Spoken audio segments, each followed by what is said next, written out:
Oracle database सीखने के लिए हमारे चैनल लर्न कोडिंग को सब्सक्राइब करें। एसक्यूएल फंक्शन में आज का हमारा टॉपिक है सेकेंड टाइप है फंक्शन का, उसका नाम क्या है, सिंगल रो फंक्शन।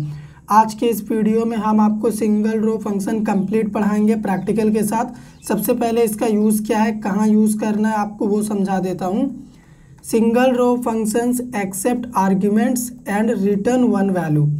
ये जो सिंगल रो फंक्शन होता है ना, ये क्या करता है, आर्ग्यूमेंट एक्सेप्ट करता है। आप चाहें तो एक या एक से ज़्यादा इसमें argument as a parameter pass कर सकते हैं, लेकिन ये केवल एक वैल्यू ही रिटर्न करता है। ठीक है। It act on each row and return one result per row. ये क्या करता है, इससे आप हर एक रो के लिए अलग से अप्लाई करेंगे और ये हर एक रो के रिकॉर्ड के लिए एक अलग रिजल्ट प्रोड्यूस करके देगा। कौन, सिंगल रो फंक्शन। जैसा कि नाम से ही पता चल रहा, सिंगल रिकॉर्ड के लिए सिंगल वैल्यू यही फंक्शन रिटर्न करेगा। इसे पढ़ने से पहले आपको दो बातें याद रखनी है जो कि इंटरव्यू में पूछा जाता है डेटाबेस के हिसाब से। पहला क्या है, the single row functions can be nested up to any level. आप सिंगल रो फंक्शन को किसी भी लेवल तक नेस्टेड कर सकते हैं, मतलब एक सिंगल रो फंक्शन के अंदर दूसरा तीसरा अप्लाई कर सकते हैं। ठीक है। सेकंड पॉइंट क्या है, it can be apply with select, where and order by clause. Single row function को आप सेलेक्ट, वेयर और ऑर्डर बाय क्लाउज के साथ ही यूज़ कर सकते हैं। इसे आप ग्रुप बाय क्लाउज के साथ मल्टी रो फंक्शन की तरह यूज़ नहीं कर सकते हैं। तो ये हो गया हमारा सिंगल रो फंक्शन के बारे में। अभी आपको बता देते हैं types of single row function. पहला टाइप होता है कैरेक्टर फंक्शन। इसमें भी 15-20 फंक्शन आते हैं, हम आपको प्रैक्टिकल करके दिखाएंगे। सेकेंड है नंबर फंक्शन। फिर हो गया अपना डेट फंक्शन, डेट के लिए। कन्वर्जन फंक्शन, वैल्यू को कन्वर्ट करने के लिए। जनरल फंक्शन और लास्ट में टाइम स्टैम्प फंक्शन।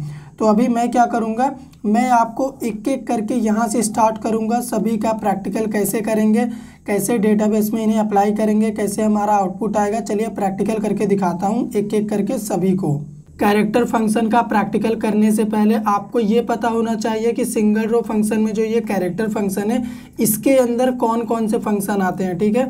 तो इसका पहला टाइप होता है केस मैनिपुलेशन फंक्शन। इसमें अपर, लोअर और इनिट कैप ये तीन फंक्शन आते हैं। ये क्या करता है, सिर्फ केस से डील करेगा, यानी लोअर को अपर, अपर को लोअर, यही सब काम ये तीन फंक्शन करेंगे। फिर हमारा कैरेक्टर फंक्शन का सेकेंड टाइप होता है स्ट्रिंग मैनिपुलेशन फंक्शन, जो कि स्ट्रिंग के साथ काम करता है। इसे हम स्ट्रिंग के साथ अप्लाई करेंगे, जैसे length, concat, L pad, R pad, L trim, R trim, trim, translate, replace, substring, in string, reverse.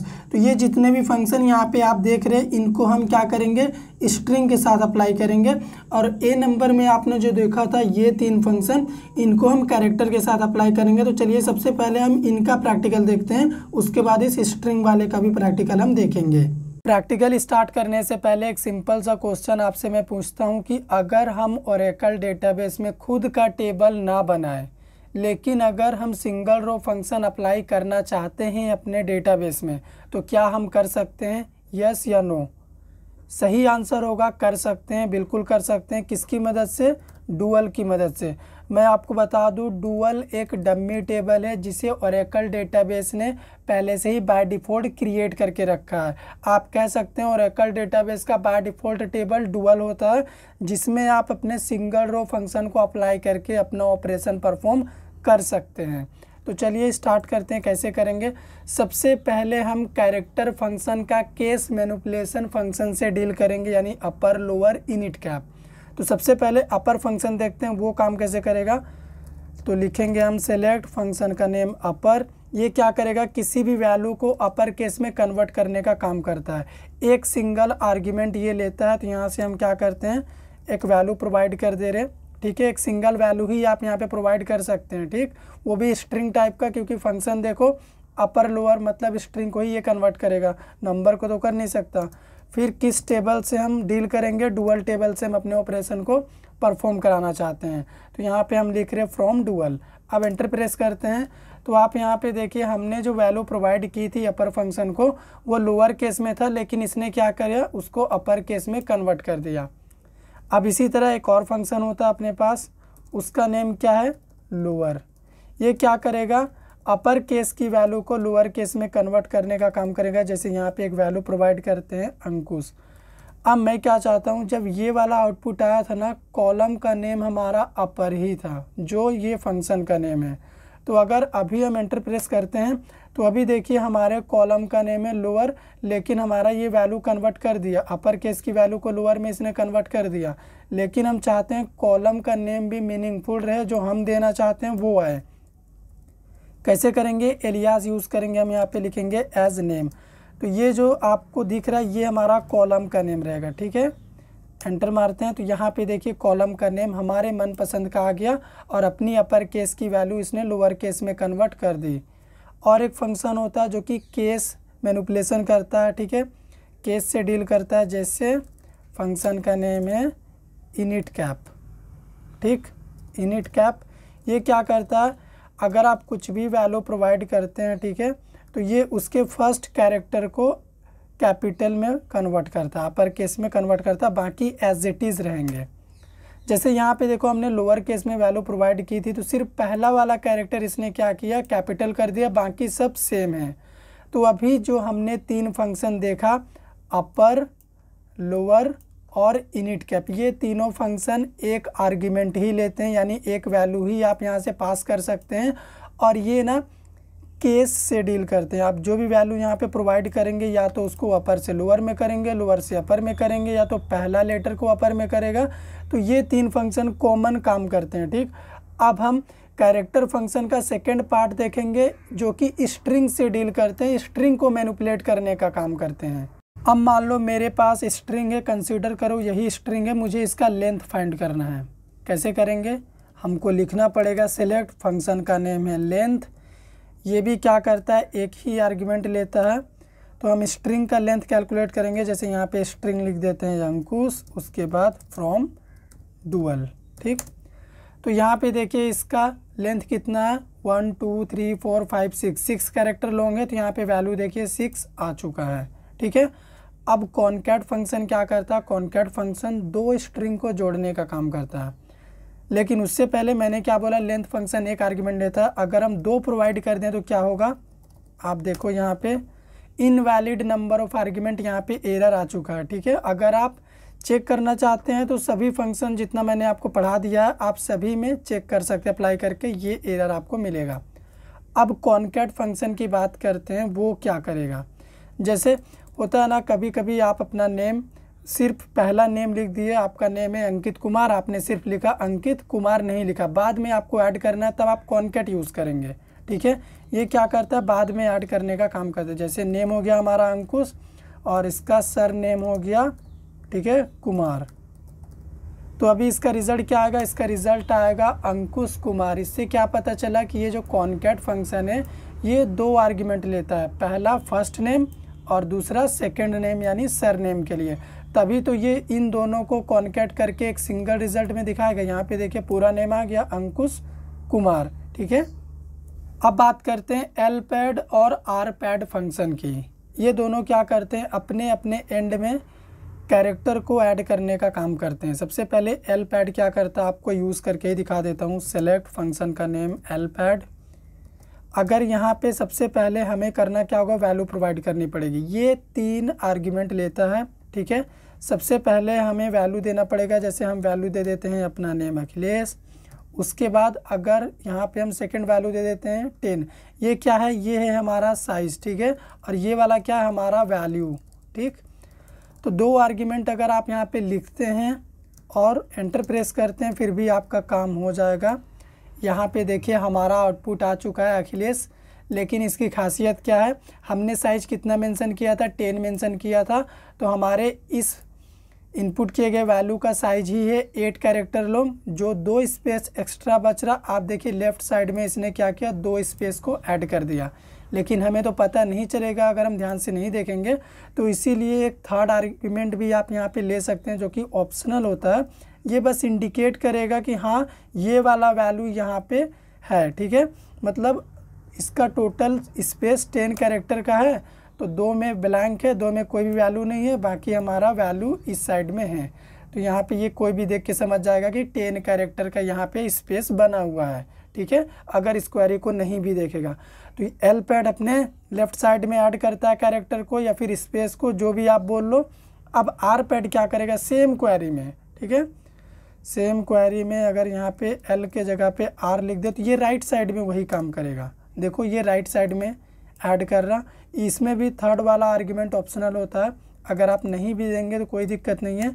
अभी देखो आउटपुट आ चुका है, लेकिन यहाँ पे 2 स्पेस है, ठीक है, यहीं से आप अंदाज़ा लगा लीजिए 2 स्पेस राइट साइड में है। वैसे तो पता नहीं चलेगा, लेकिन यहाँ पे 2 स्पेस मिल रहा है, ठीक है।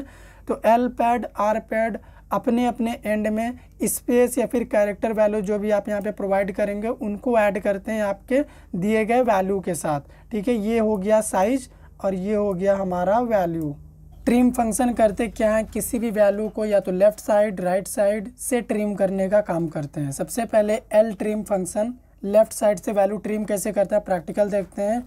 हमको लिखना पड़ेगा सेलेक्ट एल ट्रिम फंक्शन का नेम, और ये क्या करता है 2 आर्ग्यूमेंट लेते हैं। सबसे पहला तो ओरिजिनल वैल्यू, जैसे ओरिजिनल वैल्यू हम प्रोवाइड कर देते हैं ओरेकल, ठीक। अब यहाँ पे आपको वो वैल्यू प्रोवाइड करना पड़ेगा जिसे आप ट्रिम करना चाहते हैं, ठीक। मान लो मुझे ओ को ट्रिम करना, ओरेकल से इस ओ को हटाना है लेफ़्ट साइड से, क्योंकि हम एल ट्रिम यूज़ करें लेफ़्ट साइड से ही ये हटाएगा। फिर लिखते हैं फ्रॉम डुअल, तो आउटपुट में देखिए ओ हट चुका है हमारा, सिर्फ रेकल प्रिंट हुआ है। लेकिन इसकी खासियत क्या होती है कि अगर मान लो लेफ़्ट साइड यहाँ पे भी ओ चपका देते हैं और इधर भी ओ है, ठीक है। तो अभी अगर हम एंटर मारेंगे तो ये सिर्फ लेफ़्ट साइड का वैल्यू ही ट्रिम करेगा, राइट साइड का नहीं कर रहा है, क्योंकि ये एल ट्रिम फंक्शन है। इसकी और ख़ासियत क्या है कि ज़रूरी नहीं है कि आप यहाँ पे एक कैरेक्टर ही मेंशन करें। जैसे हम अपने ओरिजिनल स्ट्रिंग में जाते हैं, आप चाहें तो यहाँ पे इस तरह से भी मल्टीपल कैरेक्टर भी एक साथ रख सकते हैं और एंटर मारेंगे तो आपका वैल्यू ट्रिम होगा। बस यहाँ पे कंडीशन क्या है कि ये वाला वैल्यू आपका इधर का स्टार्टिंग वैल्यू से मिलना चाहिए, ठीक है, तभी करेगा। तो यहाँ पे देखो इन 3 वर्ड को इसने ट्रिम कर दिया, सिर्फ CLE बचा, ठीक। अब अगर आप कुछ ऐसा वैल्यू प्रोवाइड कर रहे हैं जो हमारे इस वर्ड में नहीं है, ठीक है, इस स्ट्रिंग में नहीं है, तो क्या ट्रिम करेगा। जैसे मान लो मुझे करना है CLE को ट्रिम करना है, ठीक है, ये वाला वैल्यू, तो ये ट्रिम नहीं करेगा। इसी तरह से हम कुछ ऐसा वैल्यू प्रोवाइड कर देते हैं जैसे B, हमारे इस कैरेक्टर स्ट्रिंग में कोई भी B नाम का कैरेक्टर नहीं है, तो ये क्या ट्रिम करेगा, नहीं करेगा, हमें एज इट इज़ ये रिजल्ट देता रहेगा। तो एल ट्रिम सिर्फ राइट साइड से वैल्यू को ट्रिम करेगा और कुछ नहीं करेगा, ठीक है। वो भी तो उसी लेफ़्ट साइड से वैल्यू को ट्रिम करेगा जो वैल्यू आपका इस स्टार्टिंग पॉइंट से मिलना स्टार्ट होगा। अगर आप पूरा का पूरा स्ट्रिंग को ट्रिम करना चाहते हैं कर सकते हैं, ठीक है।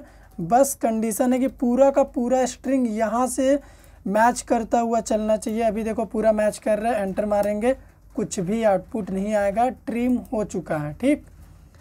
अब आर ट्रिम क्या करता है, राइट साइड से उसी काम को करेगा। जैसे इसी क्वेरी में, ठीक है, यही क्वेरी में आर ट्रिम अगर हम अप्लाई करते हैं तो ये क्या करेगा, अपना काम करेगा। अभी तो हमारा कोई भी वैल्यू ट्रिम नहीं होगा, रिजल्ट एज इट इज़ आएगा। देखो ओरेकल आया क्योंकि राइट साइड में कुछ भी ओ नाम का नहीं है, पहला बात।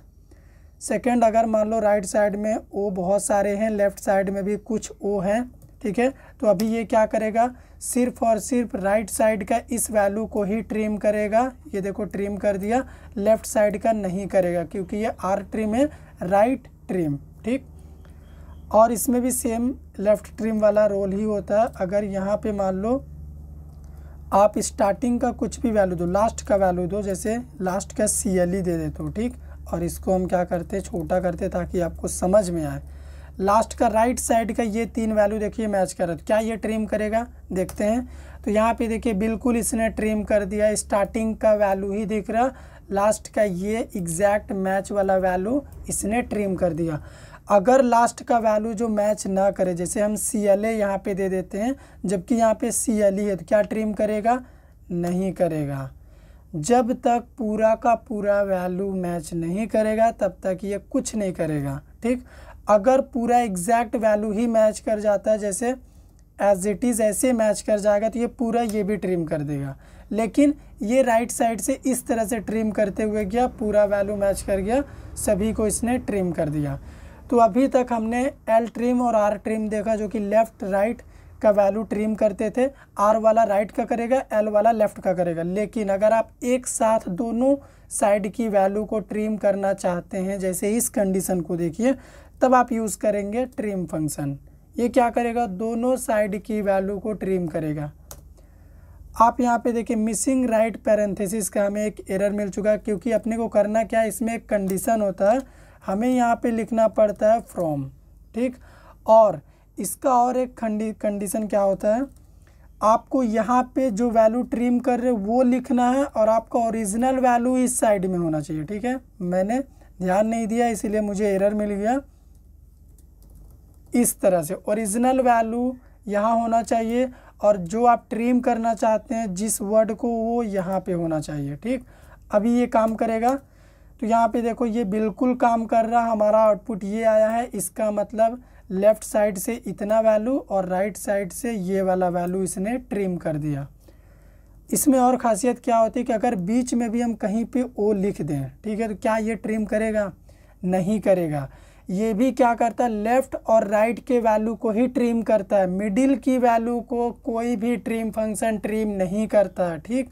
या तो लेफ़्ट से करेगा या तो राइट से करेगा। ट्रिम फंक्शन है तो लेफ़्ट राइट एक साथ करेगा, लेकिन मिडिल का वैल्यू नहीं करेगा। तो ट्रिम फंक्शन आप तभी यूज़ करेंगे जब आपको कुछ वैल्यू लेफ़्ट से डिलीट करनी है, राइट से डिलीट करनी है, तब आप इनका यूज़ करेंगे अपने ओरेकल डेटाबेस में। अब चर्चा करेंगे ट्रांसलेट और रिप्लेस फंक्शन के बारे में कि इन्हें कैसे अप्लाई करेंगे। सबसे पहले ट्रांसलेट की अगर हम बात करें, क्वेरी में लिखता हूँ सेलेक्ट, फंक्शन का नेम क्या है, ट्रांसलेट। ये क्या करता है, 3 पैरामीटर लेता है। पहला आपका वैल्यू रहेगा, जैसे मान लो यहाँ पे मैं वैल्यू प्रोवाइड कर रहा हूँ। दूसरा, आप कुछ भी रैंडम वैल्यू कहीं से भी सेलेक्ट कर सकते हैं इस वाले वैल्यू से।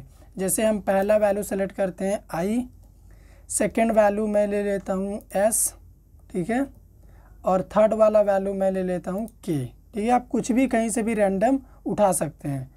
अब इनके लिए हम आई के लिए एक वैल्यू डिसाइड कर रहे हैं। यहाँ पे आई का वैल्यू हम रख देते हैं 3, एस के लिए वैल्यू हम सेट कर देते हैं 7 और के का वैल्यू हम रख देते हैं यहाँ पे 9।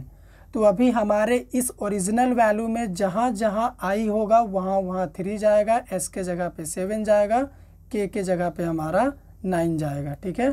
अब लिखेंगे यहाँ पे फ्रॉम डुअल, तो आउटपुट देखिए जहाँ जहाँ पे के था वहाँ वहाँ पे 9 आया है, क्योंकि के का वैल्यू क्या है, 9 है।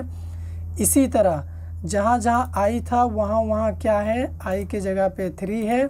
और इसी तरह लास्ट में एस के जगह पे क्या, एस के जगह पे 7 है। यहाँ पे देखो एस था तो अभी 7 है, ठीक। अगर आप कुछ एक्स्ट्रा वैल्यू प्रोवाइड कर देते हैं, जैसे हम यहाँ पे एक और वैल्यू दे देते हैं 2, तो क्या होगा, 2 वैल्यू को इग्नोर कर दिया गया है, क्योंकि इस 2 के लिए हमने कोई भी कैरेक्टर यहाँ पे प्रोवाइड नहीं किया है। इसी तरह अगर आप कुछ कम वैल्यू प्रोवाइड कर दें, जैसे यहाँ पे 3 कैरेक्टर है और हम वैल्यू दे रहे हैं 2 का ही, के का कोई भी वैल्यू नहीं है, तो अभी यहाँ पे ना ही के प्रिंट होगा और ना ही के जगह पे कोई वैल्यू आएगा, ठीक। तो ये होता है ट्रांसलेट फंक्शन का यूज़, जिसमें आप कहीं से भी कुछ भी रैंडम वैल्यू चुन के उठा लीजिए और हर एक कैरेक्टर का एक पर्सनल वैल्यू यहाँ पे प्रोवाइड करिए। तो ये क्या करेगा, उस वैल्यू के जगह उसको ट्रांसलेट करने का काम करेगा। रिप्लेसमेंट की अगर हम बात करें, रिप्लेस फंक्शन की, सेम क्वेरी में रिप्लेस कैसे काम करेगा। अगर यहाँ पे हम लिखते हैं रिप्लेस और सेम क्वेरी में एंटर मारेंगे तो हमें कुछ भी चेंजेस नहीं दिखेगा। देखो जो ओरिजिनल वैल्यू यहाँ पे प्रोवाइड किए थे वही वैल्यू यहाँ पे प्रिंट हो गया। क्यों? क्योंकि ये जो रिप्लेस फंक्शन है ना, ये कहता है कि मुझे सीक्वेंस में वैल्यू प्रोवाइड करिए, मतलब जो भी वैल्यू आप यहाँ पे देंगे वो एकदम सीरीज़ वाइज होना चाहिए। या तो आप यहाँ का ये वैल्यू दीजिए स्टार्टिंग का, या तो यहाँ से यहाँ तक का दीजिए, या तो यहाँ से लेके यहाँ तक का दीजिए। मतलब जो भी वैल्यू दीजिए वो सभी आपस में कनेक्टेड होने चाहिए, कुछ भी इधर उधर का वैल्यू नहीं दे सकते। जैसे अगर हम वैल्यू प्रोवाइड करें ILES, ठीक है, ILES, और यहाँ पे देखो 4 कैरेक्टर है, तो ये एक सिंगल वैल्यू है और ये भी एक सिंगल वैल्यू है। रिप्लेस में क्या होता है कि हम चाहते हैं कि इस सिंगल वैल्यू के जगह पे ये वाला वैल्यू आ जाए, रिप्लेस हो जाए, ठीक है। तो अभी रिज़ल्ट में देखिए जहाँ पे हमारे नेम में ILES था वहाँ पे 379 रिप्लेस हो गया, ठीक। अब इसी तरह मान लो आप एक और वैल्यू ऐड करना चाहो तो ये अभी इतने वैल्यू के साथ रिप्लेस होगा, इसमें कोई भी इग्नोर का चांस नहीं होता, ठीक। जैसे ये वैल्यू हम प्रोवाइड कर देते तो अभी इतना वैल्यू हमारा रिप्लेस करेगा। तो इसमें ये बात होती है कि इस वैल्यू के जगह पे हमें ये वैल्यू चाहिए, रिप्लेस हो रहा, ठीक। अगर हम कुछ कम वैल्यू प्रोवाइड करें तब क्या होगा, फिर भी कोई बात नहीं होगा। यहाँ पे ILES का वैल्यू हम रख रहे हैं 3, तो अभी सिर्फ 3 आएगा। यहाँ पे देखिए 3 आया है। तो ये होता है हमारा रिप्लेस फंक्शन। ट्रांसलेट के जैसा ये भी 3 पैरामीटर लेता है, लेकिन इसका कंडीशन होता है कि जो भी वैल्यू आप रिप्लेस करना चाहते हैं वो एक सीक्वेंस वैल्यू होना चाहिए, यानी आपस में जुड़े हुए होने चाहिए। जैसे अगर मान लो हम ट्रांसलेट का जैसा कुछ भी रैंडम वैल्यू उठा ले, जैसे यहाँ से लेते हैं के ले लिए, फिर लेते हैं यहाँ से हम S को, उसके बाद ले लेते हैं हम H को, ठीक है। तो अभी ये रिप्लेस नहीं करेगा। ये देखो इसने कुछ भी नहीं किया क्योंकि हम कहीं से भी कुछ भी रैंडम वैल्यू उठा ले रहे, ये देखो इस तरह से। तो इस तरह से हमारा रिप्लेस और ट्रंकेट फंक्शन काम करता है, जिसे आप प्रैक्टिकल में ले सकते हैं अपने ओरेकल डेटाबेस में। अब बात करते हैं सब स्ट्रिंग फंक्शन की। फंक्शन का नाम है सब str। कैसे अप्लाई करेंगे, लिखेंगे सेलेक्ट सब str। ये क्या करता है, ये फंक्शन 3 आर्ग्यूमेंट लेता है। सबसे पहला आपका इनपुट किया गया वैल्यू, जैसे यहाँ पे हम एक वैल्यू इनपुट कर देते हैं अंकित कुमार, ये हमारा एक सिंगल वैल्यू हो गया। फिर ये यहाँ पे जो हम पॉइंट प्रोवाइड करेंगे वो होगा हमारा स्टार्टिंग पॉइंट। जैसे मान लो यहाँ पे अगर मैं लिखता हूँ 3 और एक पैरामीटर ये लेता है, लिखता हूँ 7, तो इस 3 और 7 का मतलब क्या हुआ कि 3 का मतलब ये हुआ कि 1 2 3 मतलब यहाँ से स्टार्ट होना चाहिए और 7 कैरेक्टर तक ये जाना चाहिए, ठीक है। तो 3 ये हो गया, 4 5 6 7 मतलब मैं चाहता हूँ यहाँ से लेके यहाँ तक का रिज़ल्ट मुझे डिस्प्ले हो। तो कैसे होगा, फ्रॉम डुअल। तो अभी देखो उतना ही रिज़ल्ट डिस्प्ले हुआ जितना मैंने आपको बताया, ठीक। 3 से स्टार्ट हुआ, लेकिन ये कंसीडर करेगा यहाँ से 1 2 3 4 5 6 7 इस तरह से, ठीक। अगर आप इसका यूज़ करना चाहते हैं और थर्ड वाला पैरामीटर नहीं देना चाहते हैं, थर्ड पैरामीटर ऑप्शनल है, तो अभी ये क्या करेगा, स्टार्ट यहाँ से करेगा, ठीक है। स्टार्टिंग पॉइंट हमने 3 प्रोवाइड किया जो कि देना कंपलसरी है। स्टार्ट यहाँ से लेगा लेकिन पूरा लास्ट तक वैल्यू प्रिंट करके देगा। देखते हैं, ये देखिए अभी लास्ट तक वैल्यू प्रिंट करके दिया। तो आप कह सकते हैं सब स्ट्रिंग फंक्शन का यूज़ करके हम किसी भी मिडिल पॉइंट से किसी भी मिडिल पॉइंट तक का वैल्यू निकाल सकते हैं। जैसे अगर हम यहाँ पे लिखें, ठीक है, लिखते हैं, मैं 6 लिखता हूँ और लिख देता हूँ 9, तो अभी क्या वैल्यू आएगा मैं आपको समझाता हूँ। 6 मेरा स्टार्टिंग पॉइंट होगा, तो 1 2 3 4 5 6 यहाँ से स्टार्ट होगा स्पेस से, ठीक है। उसके बाद कहाँ तक जाएगा, 9 तक ना, तो ये होगा हमारा 1 2 3 4 5 6। इसके अलावा भी 3 कैरेक्टर स्पेस रहेगा। यहाँ पे देखिए ये हमारा स्टार्टिंग पॉइंट है, स्पेस दिख रहा है आपको। उसके बाद हमारा ये पूरा वैल्यू आ गया और यहाँ भी लास्ट में कुछ स्पेस इसने लिया है, ठीक है। तो इस तरह से हमारा सब str फंक्शन काम करता है।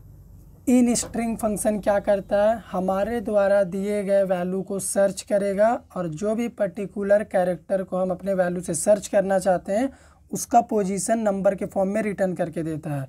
प्रैक्टिकल कैसे करेंगे, हमको लिखना पड़ेगा सेलेक्ट इन str फंक्शन का नेम। ये क्या करता है, 4 पैरामीटर लेता है ये वाला फंक्शन। जैसे पहला पैरामीटर कंपलसरी होता है, आप एक वैल्यू प्रोवाइड करिए। हम कर देते हैं वैल्यू ओरेकल सर्वर, ये हमारा इनपुट किया गया वैल्यू है, इसी वैल्यू से हम अपना ऑपरेशन परफॉर्म करेंगे। सेकेंड वैल्यू क्या होता है, आप किस वैल्यू को सर्च करना चाहते हैं। अगर मान लो हम ई को सर्च करना चाहते हैं और अभी अगर हम एंटर मारें तो हमारा क्वेरी रन करेगा। 4 पैरामीटर लेता है लेकिन लास्ट के 2 पैरामीटर ऑप्शनल होते हैं। इसका आउटपुट क्या आएगा मैं आपको बता देता हूँ। हम क्या सर्च करना चाहते हैं, ई को, तो यहाँ से स्टार्ट होगा 1 2 3 4 5 6। जैसे ही यहाँ पे ई मिला, ये क्या करेगा, पहले वाले ई का ही पोजीशन हमें रिटर्न कर देगा।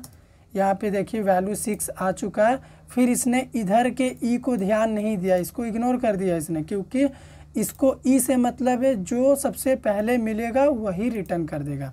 लेकिन हम चाहते हैं इसको भी कंसीडर किया जाए, इसको भी कंसीडर किया जाए। फिर क्या करना पड़ेगा, और जो पैरामीटर होते हैं वो देना पड़ेगा। अभी जो पैरामीटर मैं प्रोवाइड कर रहा हूँ, जैसे मैं लिखता हूँ यहाँ पे 7, इसका मतलब मैं चाहता हूँ कि हमारा जो सर्चिंग है वो यहाँ से स्टार्ट हो। अभी जो हम क्वेरी फायर किए थे सर्चिंग यहाँ से स्टार्ट हुआ था स्टार्टिंग से, लेकिन अब हम यहाँ पे 7 लिख दिए, तो हम चाहते हैं सर्चिंग यहाँ से स्टार्ट हो, क्योंकि 1 2 3 4 5 6 को छोड़ दो, यहाँ से आप आगे सर्च करना स्टार्ट करो। तो जैसे ही आपको ई मिले मुझे आप रिपोर्ट करो, ठीक। तो यहाँ पे अगर एंटर मारते हैं तो आप देखो अभी रिज़ल्ट क्या आया है, अभी रिज़ल्ट आया है 9। क्यों आया, क्योंकि अभी सर्चिंग यहाँ से स्टार्ट हुआ, तो ये 7 पोजीशन है, उसके बाद 8 और 9 नंबर पे हमें ई मिला, तो यहाँ से यहाँ तक आप काउंट कर लो 9 ही है, तो इस ई का पोजीशन 9 था, तो वो वैल्यू रिटर्न हो गया। लेकिन हम चाहते हैं कि इसको भी कंसीडर किया जाए, मुझे इसका पोजीशन जानना है। फिर क्या करना पड़ेगा, फिर हमें एक और पैरामीटर यूज़ करना पड़ेगा। अब हम बताना चाहते हैं कि सर्चिंग यहीं से स्टार्ट होनी चाहिए, लेकिन इस वाले ई को नहीं, मुझे इस वाले ई का पोजीशन चाहिए। तो यहाँ पे मुझे 2 लिखना पड़ेगा। इसका मतलब सेकंड वाले ई की मैं बात कर रहा हूँ, इसकी। यहाँ से सर्चिंग स्टार्ट होगा तो पहला ई हो गया ये वाला, उसके बाद जब आगे आएगा तो ये हो गया अपना सेकंड वाला ई। तो अभी इसका पोजीशन हमें रिटर्न करके देगा।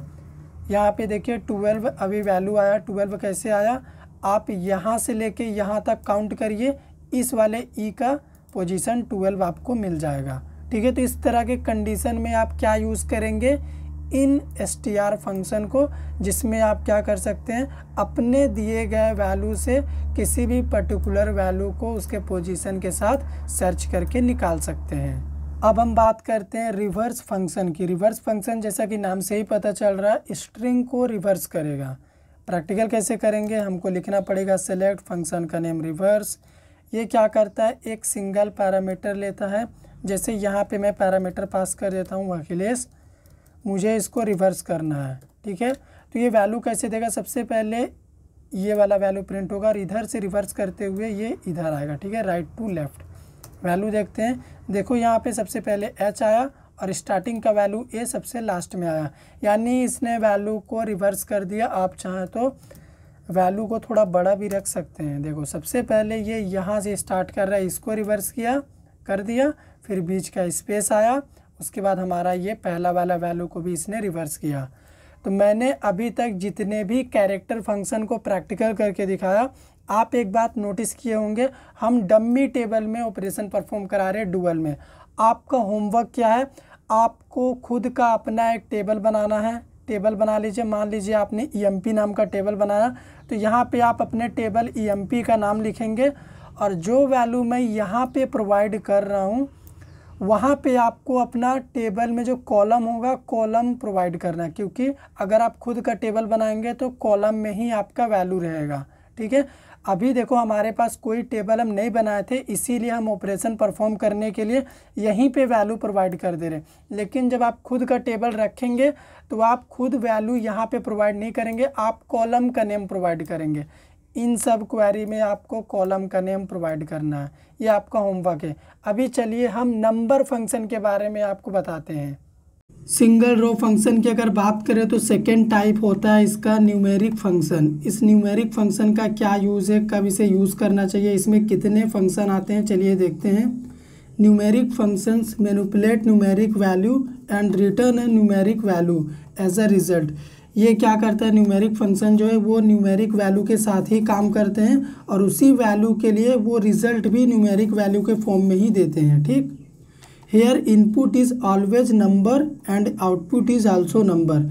इसमें क्या होता है कि आप जो भी इनपुट प्रोवाइड करेंगे न्यूमेरिक फंक्शन को वो नंबर होना चाहिए और इसका आउटपुट भी हमेशा नंबर ही आएगा।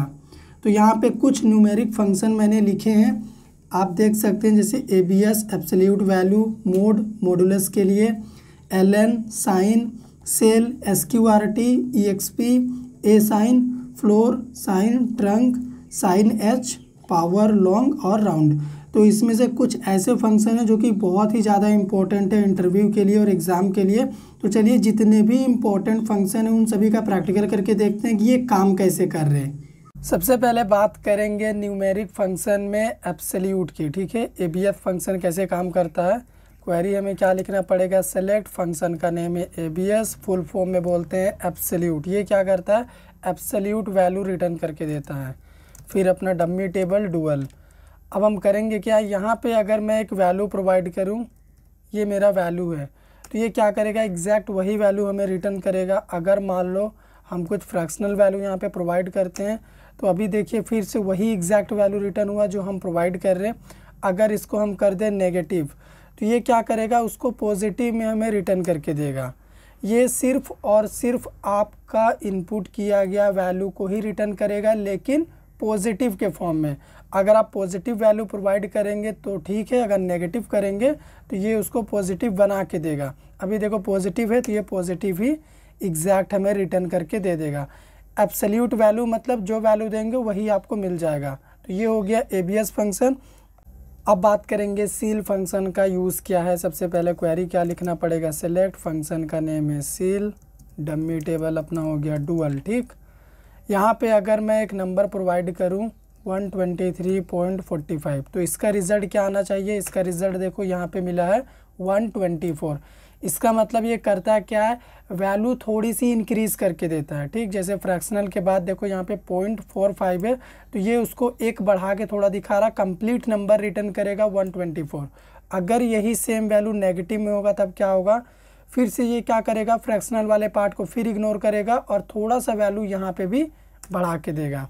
ये देखिए ये वाला वैल्यू हमारा छोटा है, ये वाला वैल्यू हमारा बड़ा है, ठीक है। तो यहाँ पे भी नंबर थोड़ा सा इंक्रीज़ करके रिटर्न कर रहा। तो ये सील फंक्शन यही करता है। आप कुछ भी वैल्यू प्रोवाइड करो, अगर मान लो हम फ्रैक्शनल हटा देते हैं तब क्या करेगा, तब एग्जैक्ट वही रिटर्न कर देगा। लेकिन अगर फ्रैक्शनल वैल्यू आप प्रोवाइड करेंगे, पॉजिटिव में रहेगा तो पॉजिटिव तरफ इंक्रीज़ करेगा, नेगेटिव में रहेगा तो नेगेटिव तरफ इंक्रीज़ करेगा। अब बात करते हैं फ्लोर फंक्शन की। वो क्या करता है, फ्लोर फंक्शन हमें प्रीवियस वैल्यू रिटर्न करके देता है। जैसे अगर हम क्वेरी फायर करें, सेलेक्ट फंक्शन का नेम है फ्लोर, ठीक है। ये जितने भी फंक्शन है ना, ये सब एक सिंगल आर्ग्यूमेंट लेते हैं, एक सिंगल वैल्यू यहाँ पे आपको पास करनी होती है।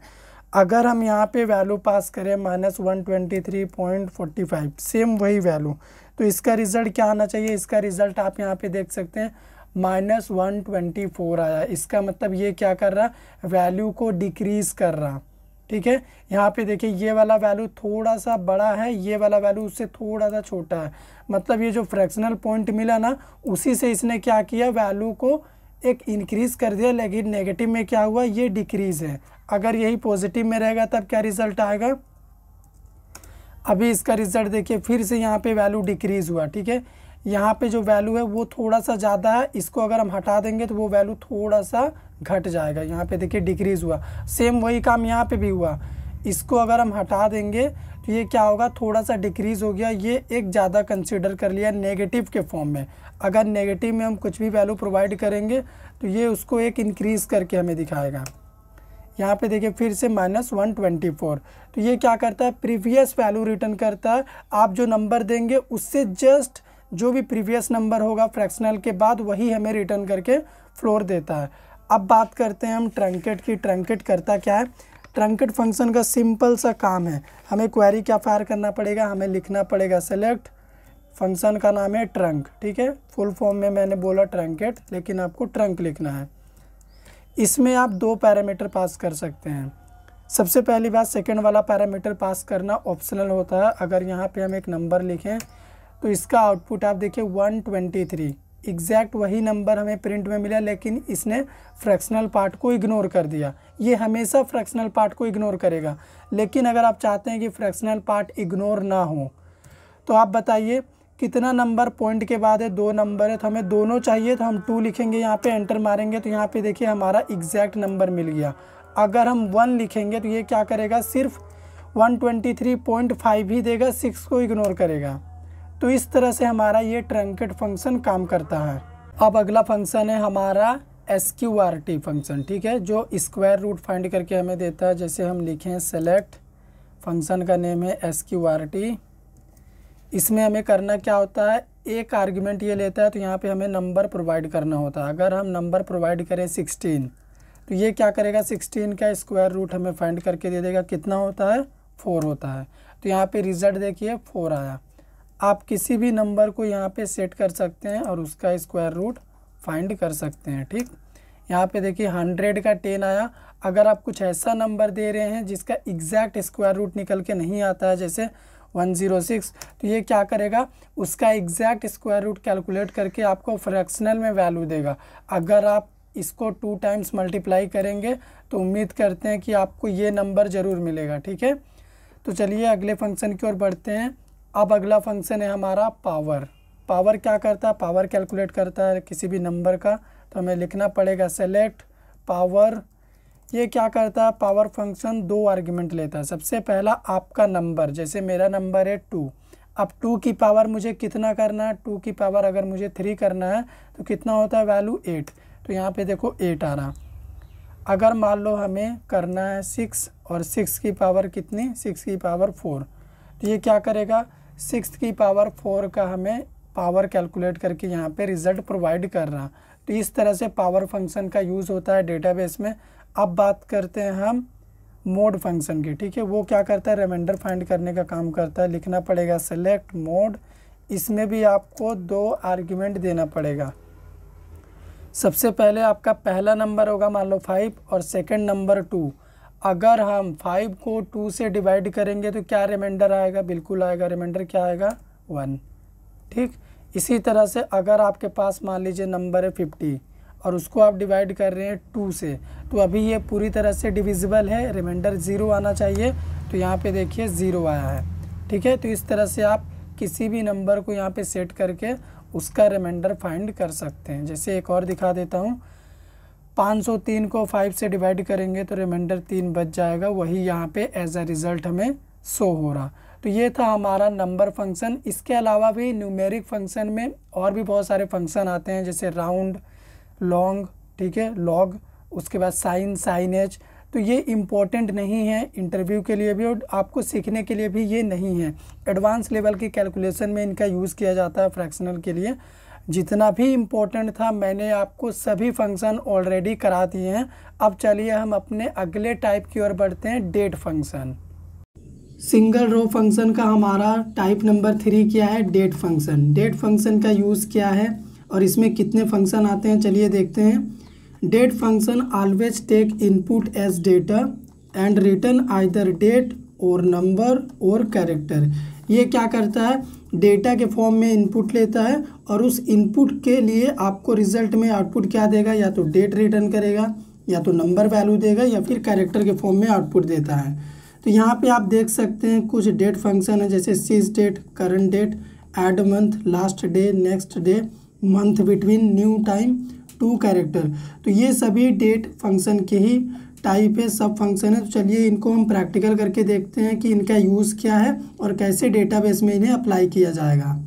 सबसे पहले बात करते हैं सिस्टम डेट फंक्शन की। उसको लिखेंगे कैसे, हम लिखेंगे उसको सेलेक्ट सिस डेट यहाँ पे, ठीक है। फिर टेबल का नेम फ्रॉम डुअल।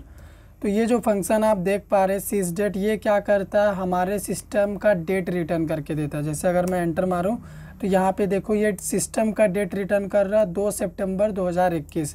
ये वही डेट है जो यहाँ पे हमने सेट करके रखा है। यहाँ पे जो डेट आपके सिस्टम में रहेगा वही डेट यहाँ पे ये वाला फंक्शन रिटर्न करके देगा। अब बात करते हैं करंट डेट फंक्शन की। वो क्या करता है, जैसा कि नाम से ही पता चल रहा है, वो आज का करंट डेट हमें शो करके देगा, यानी लाइव, ठीक है। आज का करंट डेट है 2 तारीख, तो मेरे सिस्टम में और आज का करंट डेट दोनों सेम दिखे, क्योंकि मैंने सेम सेट करके रखा है, इसीलिए आपको आउटपुट सेम आता होगा, लेकिन दोनों में बहुत अंतर है। अगर मान लीजिए हम अपने लैपटॉप में डेट सेट कर देते हैं 1 साल पहले का, तो ये वाला फंक्शन 1 साल पहले का आउटपुट देगा जो डेट हम सेट करेंगे। लेकिन अगर हम इसमें डेट सेट कर देते हैं 1 साल बाद का, लेकिन करंट डेट फंक्शन फायर करेंगे तो वो आज का डेट ही हमें शो करके देगा, क्योंकि ये करंट डेट लाइव बेसिस पे काम करता है। तो उम्मीद करते हैं आपको ये दोनों फंक्शन का डिफरेंस समझ में आया होगा। अब एक और फंक्शन है, उसके बारे में हम आपको बताते हैं, ऐड मंथ। ठीक है, अगर मान लीजिए यहाँ पे हम फंक्शन ऐड करते हैं ऐड मंथ्स, ठीक, और इसके अंदर आप 2 पैरामीटर ले सकते हैं। सबसे पहला, अगर मुझे अपने करंट डेट से 3 महीने बाद जाना है, ठीक है, 3 महीने आगे जाना है, यानी दिसंबर में मुझे जाना है, तो मैं यहाँ पे 3 लिखूँगा, एंटर। तो अभी देखिए 2 दिसंबर 2021 आ गया। आप इस काम को अपने सिस्टम डेट से भी आगे कर सकते हैं, सिस्टम डेट्स के साथ भी यूज़ कर सकते हैं सिस डेट। और मान लो मुझे 3 महीना आगे जाना है अपने इस वाले डेट के अकॉर्डिंग, तो फिर क्या होगा, इसका आउटपुट भी आप देखिए 2 दिसंबर 2021 आ रहा है, क्योंकि मेरा सिस्टम डेट और करंट डेट सेम है, इस वजह से हमारा ये आउटपुट आ रहा। अगर मान लो आपको पीछे जाना है, मान लो मुझे 3 महीने पीछे जाना है, तो मैं -3 लिखूँगा यहाँ पे। तो सितंबर से 3 महीने पीछे अगर हम जाएंगे तो जून आएगा। तो इस तरह से हमारा ये ऐड मंथ्स फंक्शन काम करता है। अब हम बात करते हैं लास्ट डे फंक्शन की। तो हमें लिखना पड़ेगा, सबसे पहले लिख लेते हैं लास्ट अंडरस्कोर डे, ठीक है, इस तरह से हम तैयारी कर लेते हैं पहले। अब यहाँ पे क्या करेंगे आपको बताएंगे। लास्ट डे फंक्शन क्या करता है, सिर्फ और सिर्फ एक पैरामीटर लेता है, ठीक है। इसका मतलब आप यहाँ पे एक सिंगल वैल्यू ही दे सकते हैं। अगर हम यहाँ पे लिखे सिस डेट यानी सिस्टम डेट, तो हमारा जो भी सिस्टम डेट है उस मंथ का ये लास्ट डेट बताएगा, ठीक है, डेट बताएगा। तो यहाँ पे देखो अभी सितंबर चल रहा है, तो सितंबर का लास्ट डेट क्या है, 30 सितंबर को ये ख़त्म होगा, तो यही लास्ट डेट है हमारे इस मंथ का, ठीक। आप चाहें तो करंट डेट से भी काम कर सकते थे, करंट अंडरस्कोर डेट। अभी देखो यहाँ पे हमारा ये सितंबर चल रहा, ठीक है, तो अभी करंट डेट सितंबर मंथ में है, तो सितंबर मंथ का लास्ट डे यहाँ पे हमें रिटर्न करके दे रहा, किस दिन को सितंबर एंड होगा, ठीक है, वो डेट यहाँ पे हमें दिखा रहा। अब आप अगर अपना मनपसंद यहाँ पे वैल्यू देना चाहते हैं, डेट देना चाहते हैं, तो दे सकते हैं। जैसे मान लो मुझे क्या देना, मुझे देना है यहाँ पे जनवरी, तो मुझे लिखना पड़ेगा 01, उसके बाद हाइफन जैन, उसके बाद फिर क्या लिखना पड़ेगा 2021। मुझे इस जनवरी मंथ का लास्ट डेट जानना है, तो मैंने यहाँ पे एंटर किया। तो यहाँ पे देखो जनवरी का लास्ट डेट होता है 31 जनवरी 21, क्योंकि हमने 21 यहाँ पे मेंशन किया है। इसी तरह से आप अपना मनपसंद कुछ भी डेट यहाँ पे इनपुट कर सकते हैं। जैसे एक और हम इनपुट कर देते हैं फरवरी के लिए, ठीक है, FEB। फरवरी का लास्ट डेट क्या है, रिटर्न करो। यहाँ पे देखो 28 को हमारा फरवरी एंड हुआ था 21 में, तो ये हमें लास्ट डेट प्रोवाइड करता है किसी भी मंथ का, ठीक। अब बात करते हैं नेक्स्ट डे फंक्शन क्या करता है। सबसे पहले लिख लेते हैं यहाँ पे सेलेक्ट, उसके बाद नेक्स्ट अंडरस्कोर डे, ठीक, फिर टेबल का नेम फ्रॉम डुअल। ये फंक्शन क्या करता है, 2 पैरामीटर लेता है। सबसे पहला पैरामीटर आप यहाँ पे कोई भी डेट प्रोवाइड करिए। जैसे हम आज का अपना डेट दे देते हैं करंट डेट, ठीक है, आज क्या है 2 सितंबर है। अब मुझे जानना है कि आज के बाद, आज का जो मेरा डेट है इसके बाद मंडे कब है। जिस दिन मंडे है उसी दिन का डेट मुझे दो, ठीक है, उस दिन का डेट मुझे चाहिए। तो यहाँ पे ये बोल रहा है कि 6 तारीख को मंडे है, तो मंडे का जो भी डेट था आज के डेट के मुकाबले वो हमें आउटपुट में यहाँ पे शो हो रहा, ठीक है। यहाँ पे अगर आप चाहें तो कुछ भी लिख सकते हैं। जैसे मान लो मुझे संडे का डेट जानना है कि आज के डेट के बाद संडे कब है, ठीक है। तो यहाँ पे देखो ये बोल रहा है कि 5 तारीख को संडे है, 5 सितंबर को 2021 को। आप कैलेंडर में चेक करिएगा, सच में ये संडे ही होगा। लेकिन आप यहाँ पे चाहे तो अपना खुद का मैनुअल डेट भी सेट कर सकते हैं। आपको सिंगल कोट्स लिखना पड़ेगा। जैसे मुझे जानना है कि 1 जनवरी, ठीक है, 1 जनवरी 2022 को क्या है, 2022, 1 जनवरी 2022 के बाद संडे कब है। तो यहाँ पे ये बता रहा कि 2 जनवरी 2022 को संडे है। इसका मतलब आप कोई भी डेट यहाँ पे प्रोवाइड करिए, उसके बाद इस डेट के अकॉर्डिंग आप जान सकते हैं कि नेक्स्ट संडे कब है, यानी आने वाला संडे कब है। इस डेट के बाद वो डेट आपको यहाँ पे रिटर्न में मिल जाएगा। तो जितने भी हमारा सिंगल रो फंक्शन इम्पोर्टेंट था, फिर चाहे न्यूमेरिक हो, कैरेक्टर हो या फिर डेट हो, मैंने आपको करवाया। इससे बाहर एग्जाम में और इंटरव्यू में कभी क्वेश्चन नहीं आएगा। ठीक है, वीडियो पसंद आया हो तो लाइक करिए, शेयर करिए, चैनल पे नए हैं सब्सक्राइब कर दीजिए।